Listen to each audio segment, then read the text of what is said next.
In this video, we're going to show you how to integrate an existing Rollbar project to use a webhook.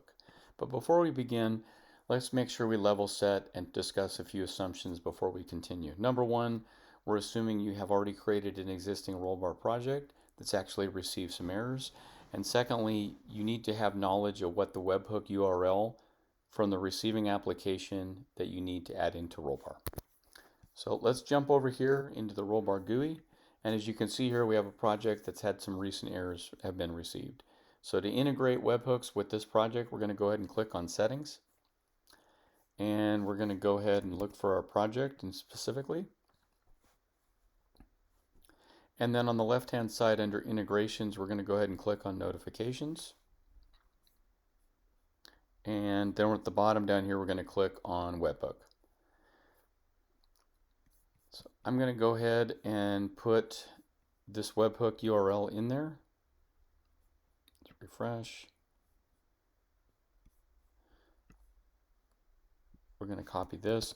Obviously, this is going to differ depending on what your application is. This is strictly used for demo purposes, but your application is going to be obviously very different. Let's go ahead and send a test notification.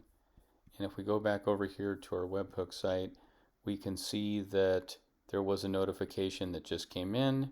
Here was the message. This is just a great indication that things seem to be working. The integration between Rollbar and the webhook that you're sending into seems to be working, which is great.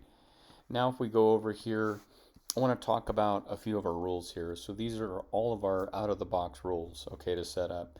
But if we go ahead and edit one of these, we can filter and get as granular as we want. So, maybe we were only interested in the production environment and the method that is maybe problematic is checkout.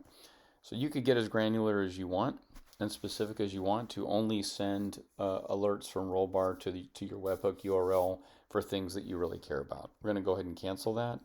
As we can see here, the big ones, we have item reactivated and item resolved. We're going to post. So we're going to go in here and we're going to resolve these particular items like this.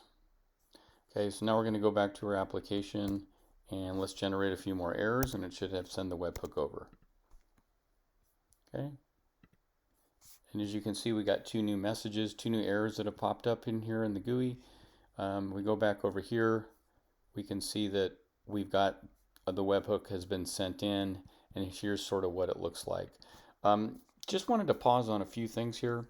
You might ask, well, why would you want to set up a webhook with Rollbar? So if we go back to our settings page and we look at this particular project, as you can see here under notifications, out of the box, these are all of the different applications out of the box that we have an integration with. So the primary use case for using a webhook is a scenario where there's an application that you want to integrate or send Rollbar data to that we actually don't have an out of the box integration for. A webhook would be a perfect scenario for that.